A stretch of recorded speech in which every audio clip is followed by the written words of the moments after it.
Welcome back. So today we're going to be taking a look at always install elevated. So first thing we want to do is see if always install elevated is on machine, right? So what we'll do is we'll go ahead and we'll hop over into PowerShell over here. Once we get into PowerShell, we're going to upload powerup.ps1. Now we can either use it with invoke expression, invoke web request, or we can use it with, an import module. I'll show you a couple different ways. We'll do an IEX, IWR. Use basic parsing. I always like to do this. What use basic parsing does is it's if Internet Explorer has never been started for the first time. So you might have to actually do that if it's never been started for the first time. But supposedly nowadays you don't have to do it anymore, although I still see machines sometimes that ask for it. But if you get an error about Internet Explorer, just do a use basic parsing, and then we'll do powerup.ps1. As you can see, I do already have it in my tools directory down here. And if you don't have it, you just go out to GitHub, look up powerup.ps1, and it'll be in there. Okay, another way to be able to do this is we could do a wget. And remember, we are using Windows here, so we have to give it an out file. So we'll say powerup.ps1. And what we can do from here is once we wget it, we can actually just dir. We can do an import module. If I can type. So we could do it like that. Oh, actually, it doesn't like that at all. Oh, probably because I got to press, whenever you do an import module for a module that doesn't exist, you do have to do a // or give it the full file location. But since Windows has modules that already exist, they just aren't running, it looks at those and says, hey, that doesn't exist. But we have it on here now, right? You can also do a // powerup.ps1. You can also do something like that too, and that should be able to import it also. But once we do this, we can do an invoke all checks.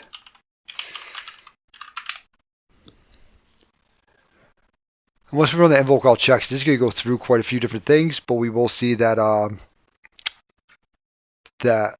always install elevated is running on here. And just to kind of let this guy do its thing, but still continue with the video here, we'll go ahead and we'll do an MSF Venom. There we are. As we can see, check always install elevated, right? So we can make a Windows file over here, right, an MSI file, and we're just going to do an x64, okay, if you don't know, system info, right? And then that'll tell us what we're running here, or sysinfo for if you're in PowerShell, right? And we got lhost ton0, which is tunnel that mine currently, right? It shows us all the fixes, things like that, but it does show us that we are on a 64-bit system here, right there. And also another way to be able to see that is if we dir the C drive, and if we have program files x86, that means we're on a 64-bit system, because here is your 64-bit, these are your 32-bit files. All right, so we know we're on a 64-bit. We're going to do a shell reverse TCP, our lhost, whatever IP address you want to put in there, or you can do ton0, lport. We're going to make it, the file type's going to be MSI. We'll just call it shell.msi, right? I think I already have a shell.msi in here, so this might come out as like shell1 or something like that. But if we do ls-la, there we are, there's our shell.msi. Okay, so what we can do from here is now we need to put it on the machine, right? So we do wget, http, make sure I grab my IP address again, /shell.msi, tac O, because it is Windows, so we do have to save it, right? Shell.msi. Oh, I might actually want to start the web server in the right place. There we go. So we can actually, you know what? We've already done wget. Let's use curl. So we can use curl. Tag output. I think it's output like that. That should be shell.msi. So we want to try that like right there. Didn't like that. A positional parameter can file access to the argument output. That's okay. I believe it might just be taco then. Shell.msi. Taco. There we go. New keyboard still. Still going to blame it on that no matter what. All right, so we have that on there now, right? We can do a dir. Okay, we can see that we have the shell.msi like right here. What we could also do with this machine, let's say it could talk to us, right? We could also try to use scp to transfer that file. So let's go ahead and do a sudo system ctl ssh start. All right, or start ssh maybe. There we go. And now I can do an ifconfig.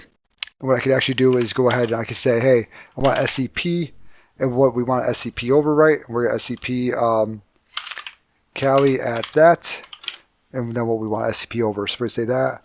/home Kali desktop THM CyberLens. I haven't actually tried SCP on this machine yet, so no idea if it's going to work or not. All right, then we can go ahead and grab that shell.msi file. Shell.msi, then where do we want to save it? We want to save it right here. And it should actually ask for a password. Oh, it doesn't like that. The term SCP is not recognized. Really? Let's go ahead and try to go back into command prompt. It might just be because, you know what, SSH is actually not on this machine. But I think we can put SSH on it. But I don't think we can do it if we're not an administrator. So, yeah, okay. So SSH isn't on this machine. If we did a Rust scan, we would be able to see that. I'm going to hop back over to PowerShell. Now remember, we do have that file in here now, right? That shell.msi. So let's go ahead and start up a web server here, or a reverse listener here. Now we did do port 445, right, for our MSI file. Yep, L port 445. So what I should be able to do now is going over to my notes because it's a longer command. Kind of annoying, but that's okay. There we go. Okay, and what we'll do is we'll just throw something like this in there, and what this is going to do is going to quiet, makes it so a little thing doesn't pop up to ask you a question. Now obviously we need it to where it doesn't ask us a question because we are just in a terminal, so we don't have like a already keyed in or something like that. You know, we don't have any type of remote desktop on here as of right now. We just have just this terminal like right here, so we do have to do that /quiet. Okay, and that'll execute. Once that executes, it's always install elevated. We will get a callback. Who am I? And we are NT authority system. All right, so that's how that works, like right there. So that is always install elevated with finding it on power up, using a shell MSI file from MSF Venom, and then getting a callback over to us with that reverse shell that we got, right? Now we can really do whatever we want to, all right? We might be able to, you know, we could make a shell.msi file and we could, you know, run a different batch, run a batch script off it or something like that. We could say how to run batch script utilizing MSI file, right? So how we do something like that, right? Install an MSI, we can use start command file by /wait parameter, just wait for the MSI installation to complete. All right, but we can see like batch script to install MSI. Oh, actually, I don't want to do that. I want to do an MSI to batch script. Or maybe we could do like running PowerShell from MSI file. Maybe something like that, right? How to run PowerShell script from MSI. Right, we could try to build something like this out, right, and actually create a file for the MSI to run and everything like that. But I don't know, I never really just created an MSI file, so you know, it'll be something we have to actually look at. I don't even know how it even looks. Yeah, it's not going to be something that, you know, we could just throw together like real quick. I'll see if it's just good words or something like that. But you could technically make your own MSI file and do it like that, right?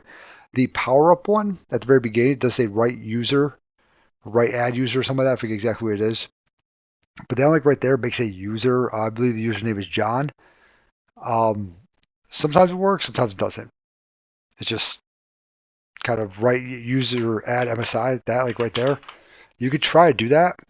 Oh, we need to put the file back into here. Import module powerup.ps1. Then we could technically try to do that like right there. And that should make a user, it's supposed to, right? Output path. So we have this user add MSI now. We could technically run what we just ran, right? This MSI execute, blah, blah, blah.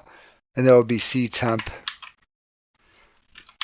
user add .msi. Remember, Windows is not case sensitive. We could try something like that. Let's see if it made a user for us. And there's no one in here. I'll say sometimes it works, sometimes it doesn't. It's just kind of luck of the draw. Let me try one more time.